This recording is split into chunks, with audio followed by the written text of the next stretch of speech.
Channel. ఈరోజైతే మనం ఆవకాయ ఎలా పెట్టుకోవాలో చూద్దాం. మనం పెసర ఆవకాయ చూసారు కదా, ఇప్పుడు మామూలు ఆవకాయ చూద్దాం.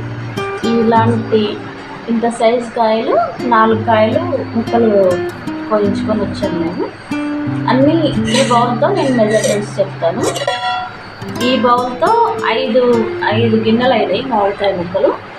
దీంతోనే ఇప్పుడు మనం కారం పోసుకుంటాం.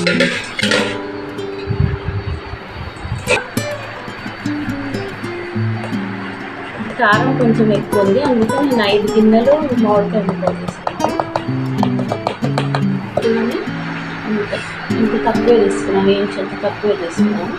కారం ఎక్కువ అవుతుంది.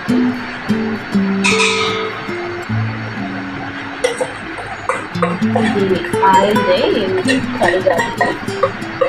ఇలా నూనె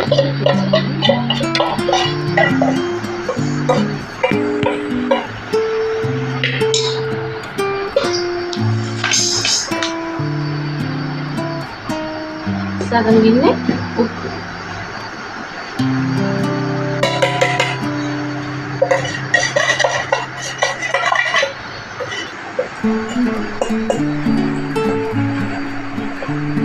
పావంతో జీలకర్ర మెంతులు పొడి, వేయించిన జీలకర్ర, వేయించిన మెంతులు. జీలకర్ర ఎక్కువ, మెంతులు తక్కువ తీసుకున్నాను. మరి మెంతులు ఎక్కువైతే చేదు వచ్చేస్తుంది.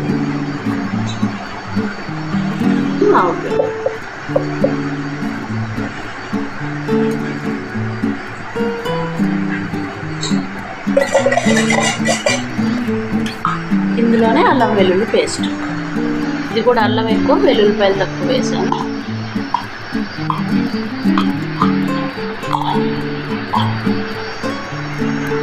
ఇందులోనే ఒక 2 చెంచాలు ఇంగువ. ఇదంతా బాగా మిక్స్ అయ్యేలా కలిపేస్తాను.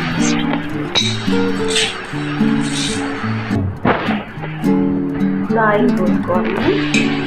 ఈ కప్తో ఈ గిన్నెతోనే 5 గిన్నెలు మామిడికాయ ముక్కలు కదా, 1 గిన్నె ఆయిల్ పెట్టుకున్నాను. ఇందులో కొంచెం ఇంగువ, పసుపు వేసి వేడి చేసి చల్లారబెట్టి పెట్టుకున్నాను.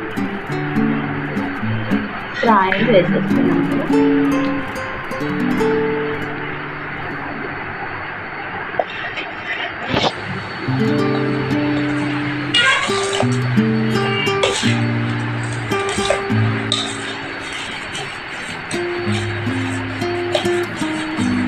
నీట్గా కలిపేసుకోవాలి. ముక్కలు వేసేసుకోవాలి.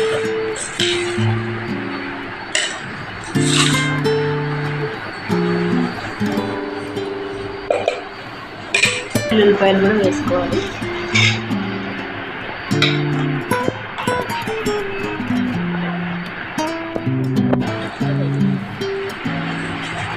ట్రై చేశాక గడ్డతో అవుతున్నాను, చేయమంటుంది కదా కారం.